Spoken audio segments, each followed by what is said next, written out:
This episode is brought to you by Spira Capital.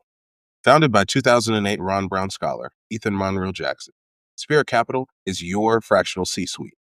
Whether you're a startup or a venture firm, a freelancer, or a family office, Spira Capital gives you the scale, support, and stability to grow.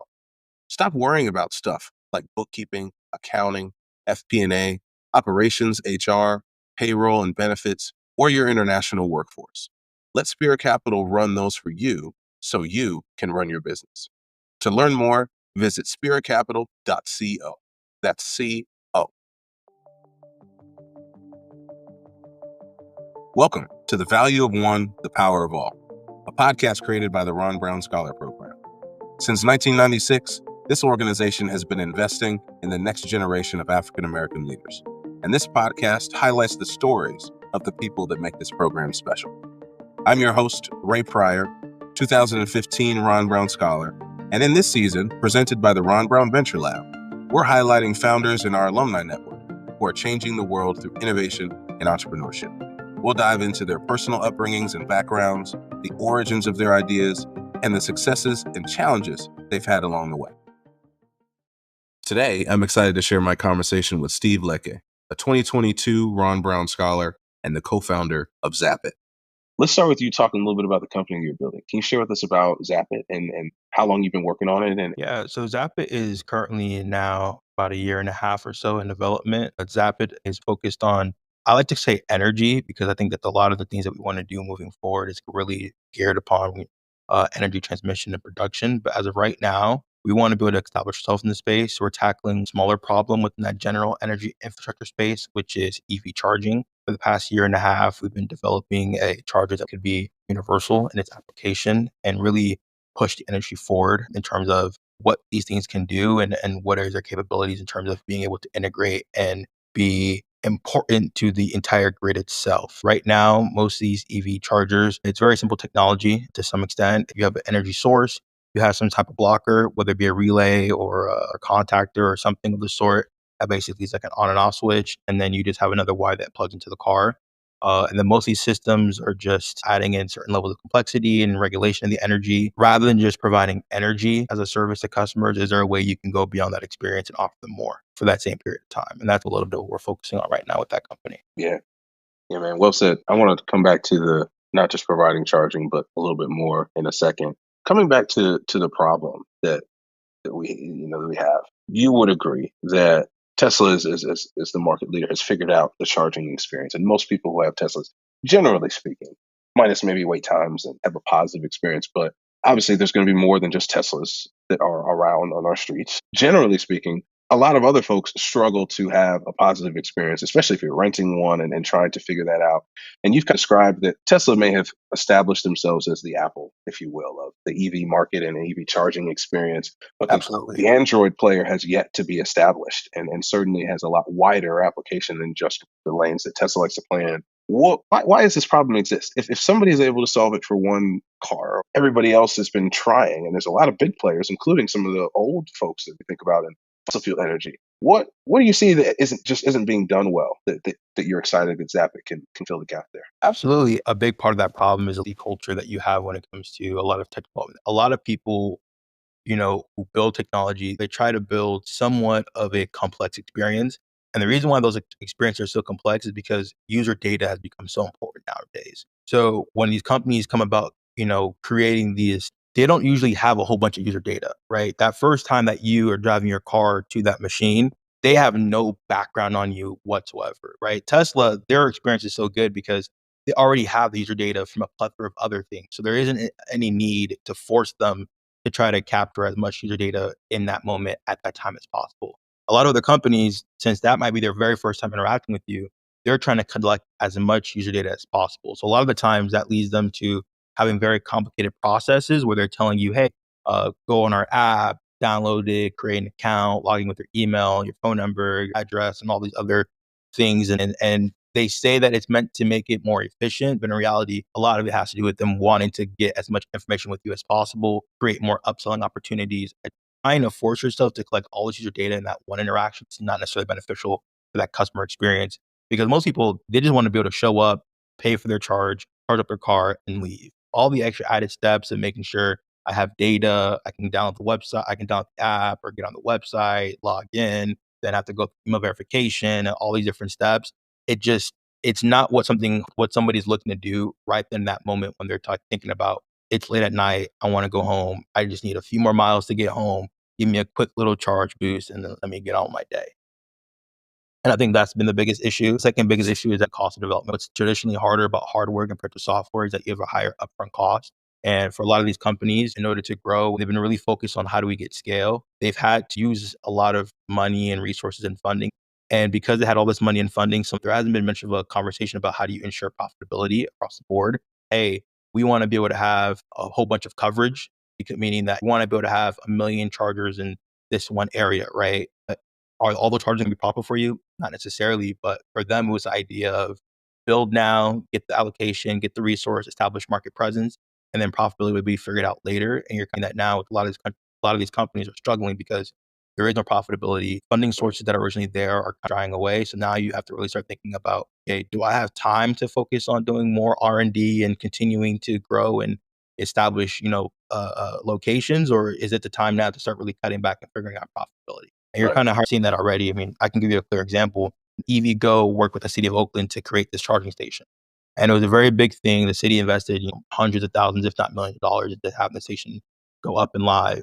It worked for a few months. And unfortunately, various people vandalized the chargers. They cut off the wires. Rather than trying to fix the chargers, EVgo just let them sit there as was. And those chargers remain being vandalized, not operational for quite a few years. And it's not until recently here in 2025 that the city of Oakland finally had people pull the chargers out of the ground. And I bring up this story all the time because it's a great example of this Silicon Valley culture of acquire as much space and locations you possibly can, build, build, build, build, build. But when you're operating on that mindset, a lot of the times profitability comes second. And it's now posing an issue because a lot of these older companies who are supposed to be the android of the space are having hard times because, one, due to a change in presidential administration, a lot of the funding sources that are available for these kind of projects aren't there as much. So now they're looking at themselves and they're having a hard time really innovating on one end. And on the other end, there's also a need for profitability to maintain share price and make their investors. So it's a difficult place that they're in when it comes to how do you really innovate and build something new for the space because you don't really have the funds to do it. And profitability is now becoming the utmost concern because you're at risk of share price going down, being delisted. It's great that you are learning from the mistakes of the companies that have come before you, and hopefully all of the next generation of founders are, because that's a trap that is a little tricky that you don't realize you're in early on. Because, like you said, you might be growing a lot, you might get a lot of support, and then end up finding yourself in a hole where the only thing that matters is money when it's kind of too late to think about the other things that might have actually driven success. In addition to trying to make the experience better for the mass market of EVs, aside from Teslas. You also have a very interesting go-to-market strategy to get these EVs chargers distributed. It's not just that you're building one and then you're going to figure out where to put it as a traditional strategy would go. Tell us about the other ways that you're planning to get this charger out and distributed, at least that you're thinking about right now in the development stage. Absolutely. So if you think about all the other players in the space, there's really two kind of profound business models, right? So option one is they only do the manufacturing of the charger. They'll build it, they'll assemble it, and then they'll sell the charger to somebody else and say, this charger now belongs to you. You do it as you please. The only thing that we're going to offer you is a software package that's operational on the charger to make your life easier when it comes to managing it. The other business model is not only do the manufacturing, but also do the owning and operation of the chargers. When they build the charger, they don't sell it to a third party person to go install them and manage them. Rather, they do the work in-house to install them and manage them themselves. So those are two models, and there's pros and cons of both, right? The pro of just simply selling it is that you're no longer liable for putting it out there, maintaining, operating it. So the cash that you're generating from that charger comes now. But the con of that is a lot of times you are in control of how that charger is being used and how your brand is being branded and how it's being maintained. So that can oftentimes lead to customers having a poor experience at one of your chargers and blaming it on you because your branding is all over it, right? And on the other option, it's a pro because you get to control that experience, the branding, everything from top to bottom. You're super vertically integrated. But the con is that a lot of times it's very difficult and expensive because you have to go out of pocket for basically all of the expenses on those stations. And then on top of that, whenever you build a brand new station, and these are very expensive to make, it may be months to years before you finally recoup all the money that you first lost on creating that station, and then trying to then afterwards, create profits off of it.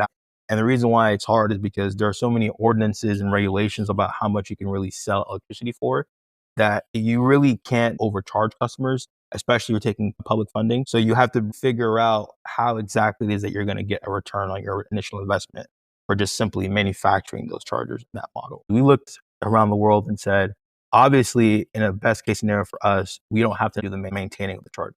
We wanted to have a solution where we sell them, but we wanted to find an industry or a space or a group of people who have that experience and the history when it comes to products of putting them in places and keeping them up, right? Because the name of the game in this industry is something called uptime, which is how often are your chargers up in operation. First and foremost, just like a startup, you want to have rapid growth, but you also want to ensure profitability. And then also profitability comes from ensuring that your costs aren't too high. When you have to go out and install them yourselves, there's a lot of complexity that gets added, right? Because you have to go through a whole bunch of approvals from the city and the county, just because of the fact that usually there's all kinds of limitations that happen when you're looking to have that much power allocation. And that requires so many approvals you have to pay for, permits and plans. And that's before you even get to the point of actually then hiring people to go out to a site, inspect it, ensure that it's able to be used for what you're looking for it to be used for. And then you're finally given the green light to go about actually putting them in the ground. So we realized that being a startup, that may not be the great way to start right now because it's going to require tons and tons of capital that you have to invest right away. And it's not necessarily fruitful because that only happens for one charging station in one area. So imagine if you wanted to get into multiple areas across the country, you're talking about different cities and different counties and different electrical companies, all with different regulation and rules and permits and due process. And it just adds a lot of complexity for a startup. So we thought about the other business model was more ideal, where we basically manufacture and produce the chargers, and then we pass them along to people in various areas who have the capacity to go out and install them. Now, when we thought about that model, the biggest con that we saw was how do you ensure uptime? Because in this industry, if nobody wants to go to your charging station and then every single time it's like a 50-50 toss up of whether or not it's actually going to work. So what are the industries first and foremost that have near 99% uptime and are very similar in what we're doing, which is pretty much just, self-vending. So we looked at like ATM industries, vending machines, kiosks, the ATM industry. The uptime there is almost 99%. It's been around for so long. There's just so many people that are informed in this space and have been around for such a long time. And more importantly, the way the industry is structured, where you have these ISOs and IADs, their responsibility is to go out there at scale and place these ATMs because there is a financial incentive for themselves in doing so. So when we thought about our product, what we thought about, how do you create something that you can encourage these people who are used to putting out these ATM machines to instead shift or add it as one of their product options in those same locations, those same gas station and corner stores, hotels, et cetera, to think about instead of putting an ATM or on top of putting an ATM, let me also add in and put a electric vehicle charging station that we provide them. These ISOs, especially, are national when it comes to doing cash logistics, processing, et cetera, et cetera. It's at such a super high level. There are technicians that are trained on being able to repair these ATMs already, and there's entire companies built around that. So for us, we were thinking about rather than trying to build this infrastructure from scratch, which is where a lot of these other companies fell short, trying to teach people from all across the country and in some cases the world how to use their machines and how to tap into them and how to do the training and the technician work for it. These machines are still suffering from uptime issues because there isn't much of a financial incentive a lot of the time for the people who are buying the machines to maintain them, and they also don't have the knowledge. But our thesis that we're looking to prove is if you find an industry of people who already have the technology, the knowledge when it comes to maintaining and operating these things, as well as you're able to create a financial incentive for them to maintain and operate them, is that enough to convince them to actually go about taking your machines and making them widespread? And from the preliminary research we've done so far, a lot of people in the industry are excited about the opportunity to try these things out.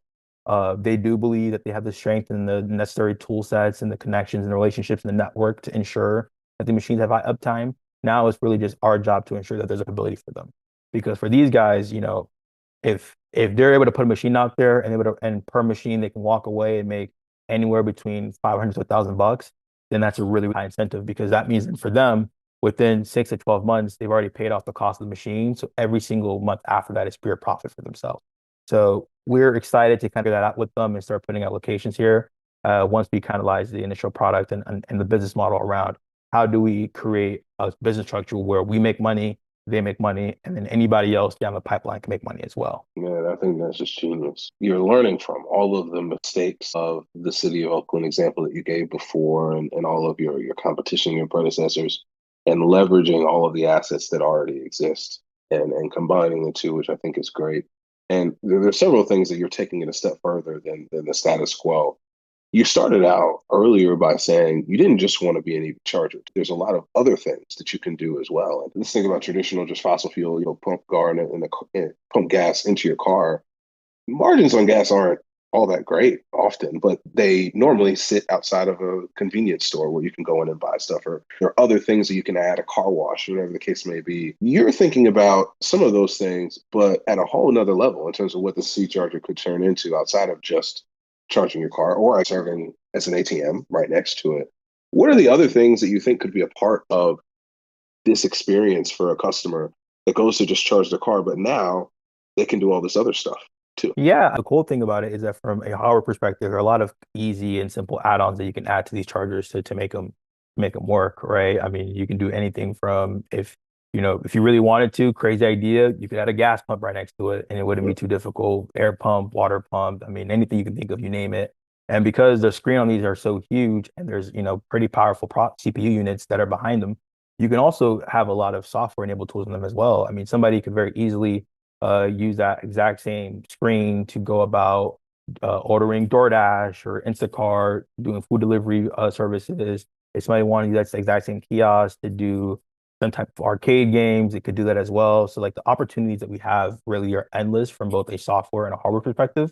And I would say for us, a small piece about where we want to be, we believe that the true value of what we're looking to create is preparing ourselves and building a brand recognition and trust not just with consumers, but also more importantly in our eyes, with the energy companies and also with a lot of other businesses and government entities. In the next, 10 to 30 years, there's going to be massive infrastructural changes that needs to happen for the US to maintain where it's at on a plethora of fronts. Energy just being what I believe to be the most important front to figure out.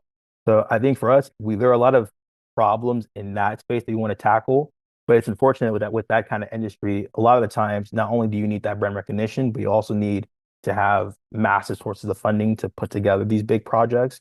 So we're hoping that we can take this industry that's a little bit easy to step into and use that as a springboard to get into some bigger and really cool stuff. I certainly see EV chargers being the first of many things that you will build. Let's spend some time there talking about that big infrastructure challenge that we may not feel day to day yet, but certainly we're on the cusp of. EVs overall, just the more cars that are going to be on the street that need electricity is new. And so that's an additional challenge. But even all of the data centers that we're going to need for all of these AI models that we're super duper excited about, that everybody is trying to build. And even if you think globally now with geopolitics, that maybe each region and each country almost needs to build their own and have their own infrastructure to support it, there's so much of a higher demand for energy, it seems, in the future than we can even fathom that we will have right now.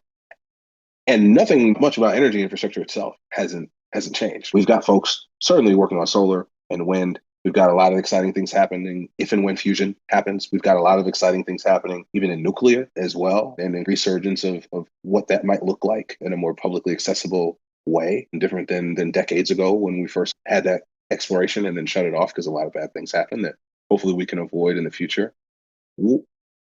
What, where did your interest in energy start, and what do you see as the big gap that we need to fill in this space? Yeah. So my love for energy, it really starts from a love for history. America, for example, we started off really as few people from abroad. They went over this big body of water for the very first time, settled in what we now know to be the US of A.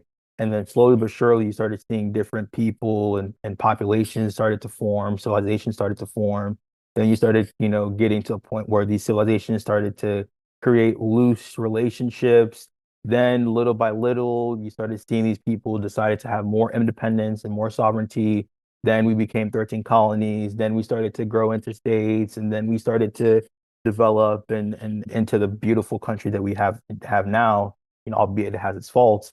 So for me, it's like looking not just at the USA and its development, but also looking at other places. For example, you look at the story about Singapore and how it was pretty much just a jungle, and how throughout years of leadership and ingenuity, they're able to take what was previously just this jungle that had almost nothing there into one of these economic epicenter of the world. And you're seeing the same thing happening now in certain parts of the Middle East with Saudi Arabia and Dubai and Qatar and all these places.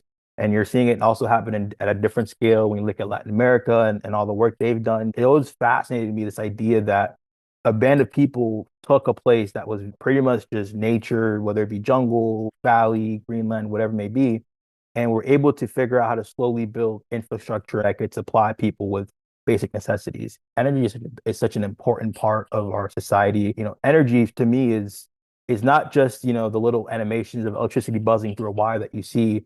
It's really, in my eyes, the culmination of any and everything that's around us. So when I think about the future, the biggest thing that has changed is that originally when we thought about energy for the longest period of time, energy was in the form of, first it was labor, then we started found out about oil and we started using oil heavily and natural gases as energy. And I think now with the advent of electricity, we started turning towards that to be our new fuel and our new source of energy. And you're seeing it happen at a rapid scale that we don't understand quite yet just how impactful it is. Because to some extent, we think that electricity is free. It's always around us, it'll never run out. But I think a lot of what is not talked about enough is that most of the electricity that we have stems and comes from oil and natural gases, right? There's very complex process being used to convert those things into the electricity that we now have and use. And the issue with that is that we have been so afraid of these supplies running out that we've said we're going to take everything and completely transition it into electricity. For example, where I live here in Oakland, brand new city mandates basically said if you're going to create a brand new building of any kind, whether it be residential or whether it be office space, there's a big push that most of that building needs to be powered by electricity. And while that is good in theory, it's not great because with all these different things now being required to be used to be created by powered by electricity, we're not at a point where we're able to have that electricity in a sustainable way. So we're still relying heavily upon burning even more oil and natural gas in order to produce the electricity that we need to sustain ourselves. And as you're seeing more and more things turn to electricity, you're seeing more and more burning of the natural gases and oil to produce the electricity that we need to power and sustain our lives. And I think that's where the missing gap is. Stoves used to be oil and natural gas, now they're electricity. Yes, it's supposed to be better for you, but at the end of the day, that electricity is still coming from oil being burned to generate it to power your stove. And that's the same thing happening with whether your microwave, whether that's the elevator that you're riding in, no matter what it is, right? Most of that electricity that you're seeing is still coming from oil and natural gas. And that applies as well to solar panels and these wind turbines that people are saying are very sustainable. Yes, they're sustainable, but a lot of the work to get them to even be created and produced in the first place came from oil and natural gas. So I think it's really important that when we start thinking about, okay, how do we continue to maintain a supply because this demand is, exponentially growing. Almost everything in our society that used to be powered by oil and gas is now being told to be powered by electricity.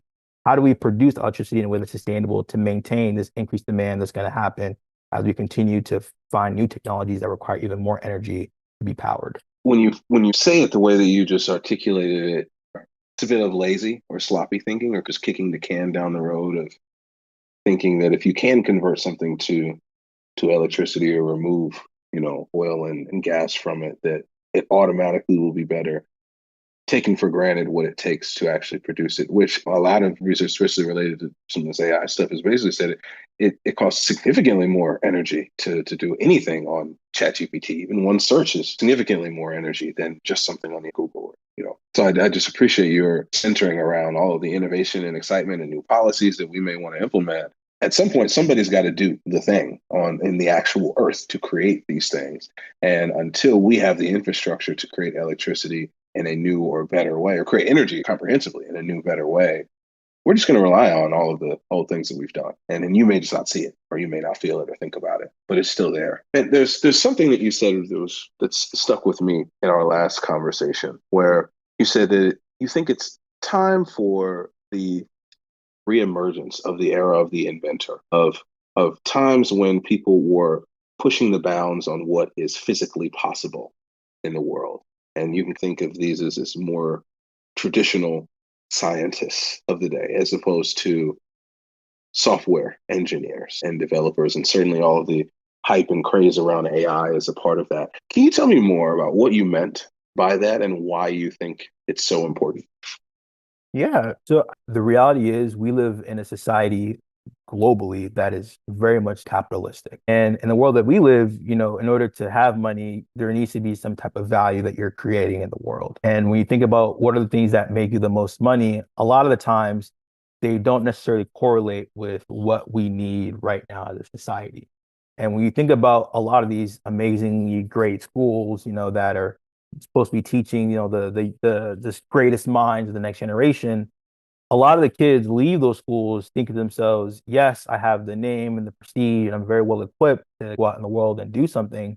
But they are using that intellect and their knowledge to generate as much value for themselves as they possibly can. And the way you're seeing that happen traditionally is a lot of these people go into companies that, while the technology they're creating is very innovative and it's cool, it isn't necessarily pushing forward the boundaries of society that we currently have. A lot of kids jump into the computer science space, but when they're jumping into that space, they're jumping from the angle of, I'm going to go work for a very big company or a very large company that's working in all these different innovations in the field. And a lot of the times, whether it's working for the big company and innovating through there or having a startup, most of the innovation is nowadays coming from, how do I make software that can improve, whether it be experience for a business or experience for a consumer? And it's not to say that those things aren't important, but what we're facing now as a society is that the current infrastructure that's held up all of the innovation we've done for the past 20 years, that foundational layer of infrastructure is expiring. It's no longer able to maintain all this other amazing innovation that we're doing. And that comes from, whether it be energy, whether it be payments, systems, and fintech, whether it comes from construction and how we build things. There are big, big limitations that we need to address. So we now need more of these technologies to step in and to some extent cover up some of the inefficiencies that we have as a society and as humans. We're getting to a point where we need more people to start focusing on, okay, how do we rebuild this fundamental structure in which so many of our governments and businesses and just lifestyles as people are built upon, so we can ensure that everybody has a good quality of life. Because if we continue to build on this expiring infrastructure, as more of this infrastructure becomes, more and more unusable, it then means that whatever infrastructure is left then and that's available will only become more expensive and only become more reserved for the people who have the means to afford it. Yeah. Man, that's powerful, and it's a wake up call, really, that we are doing a similar version of what we talked about companies might do earlier on. They might do the thing that allows them to raise, get a high valuation, and get things going, and get some headlines, and eventually margins matter. Eventually, having a sound economic model matters. As it relates to energy, we're building a lot of things on top of it, but our foundation is still very old. And at some point, that's going to crumble. And normally, like you said, that means there's going to be nothing short of disaster, right? Like as significant as a blackout or as significant as any other event that really jeopardizes our ability to do anything, let alone just have basic utilities. Yeah, I mean that's that, right? It's not a matter of like, will it happen? It's already happening. I mean, you're seeing Texas, for example, last summer and every summer ever since a couple of years ago, they've been struggling with blackout. Even here in the Bay Area, you're having brownout, where the energy companies are purposely deciding that, hey, we're going to limit allocation of energy to certain areas simply because we don't have enough of it to go around, right? And so because these things are already happening, it's really not a matter of time of, oh, when is it going to start, but more so, when is it going to get to a point where it's terrible? And you're seeing it happening around the world. There's so many places in the world nowadays where it's a good day if I'm just able to turn my lights on because the energy allocation, the energy production is at a scale for my country where I can expect every single day that I'm going to have electricity, right? So I think it's a super important problem, and I think that that battle between the people who have means being able to secure those access to resources and those who don't is already starting to take place. I mean, look at what's happening, for example, in the city of Memphis, where XAI went in, they installed these massive data centers. The city of Memphis welcomed with open arms, and then now a lot of residents are realizing that this data center, which is supposed to be the largest in the world, is using up so much energy allocation that it's now making it very difficult for the residents who are living there to have access to electricity, and it's impacting the way in which they're living their life because of it. And there isn't much that those residents can do besides complain and hope that politicians and government leaders can step in and make an action in their benefit. So I don't necessarily want there to be a world where people have to fight about electricity. I'm hoping that, with what we're doing and a bunch of people in the world are working towards this is creating a world that resembles what it was like 15, 20 years ago, where it was almost assumed that you would have energy or electricity. It wasn't something that you have to be concerned about or worried about. And hopefully that can happen, sooner rather than later. Man, I got one more question for you before I let you go, and it's one I've been asking a lot of different founders and that I've been talking to. You especially, this is relevant for you with your skills and your talents and your insights and your perspectives. You could go on and do virtually anything that you wanted to do. If you wanted to go work at one of those big tech companies, you easily could go do that. If you wanted to build a company like you're choosing to do, you could go do that. If you wanted to go into policy, you could go do that. Why zap it to start for you, as opposed to any of the other things that you could do to kickstart your entrepreneurial and professional career? That's a great question. Where I come from and where I grew up, there was this saying that if you always do the hardest thing. And the belief was that you always do the hardest thing, not because it's necessarily going to be, the best thing for you to do, but it's guaranteed that in doing the hardest thing, that's where you're going to get the most growth. And that's where you're going to learn the most. But, when I was younger, my dream was always of, I'm going to go to a big school and I'm going to go work at a tech company and go through that process and then eventually have a big exit, leave that company, go to a startup, build something great and have a big exit. But, I started looking around at some of these traditional spaces. It's almost overcrowded. Why would I want to join these spaces where it's overcrowded, where the competition is coming from all angles and there isn't, and the reality is most of what you're going to build, it's going to be great for a year, two, three, at best five, and then after that, you're just another little speck in the dust to some extent of whatever you built, right? It's not something that people are going to look back on and they're going to be able to say, thank you for taking the time to do that thing because it fundamentally changed my life. I've always said that if there was one thing that I wanted to do in this world is I wanted it to be in a position where with all the great things that I'm able to accomplish, people can come back and be able to say thank you, you've fundamentally made my life better. And when I look at what's happening in energy and I look what's happening in some other industries and fields, I think there are not enough people that are focusing on it, and it leaves the opportunity for people to come from a variety of different backgrounds with solutions and be able to build a world that you can envision that's truly great for the individual person, that societies down the line can look back on and they can say, thank you for fundamentally making our lives better. The best example of that, I've always drawn inspiration from Nikola Tesla, because when you look at what happened between him and Thomas Edison in that battle of AC versus DC in terms of how do we bring this electricity to the entire United States, as much as it's been years since those guys have been around, no matter who you are or where you come from, it's impossible for you to escape the great work that they've done to make this country what it is. And they will always get their flowers for being the people that we can look back on and say, they fundamentally changed not just the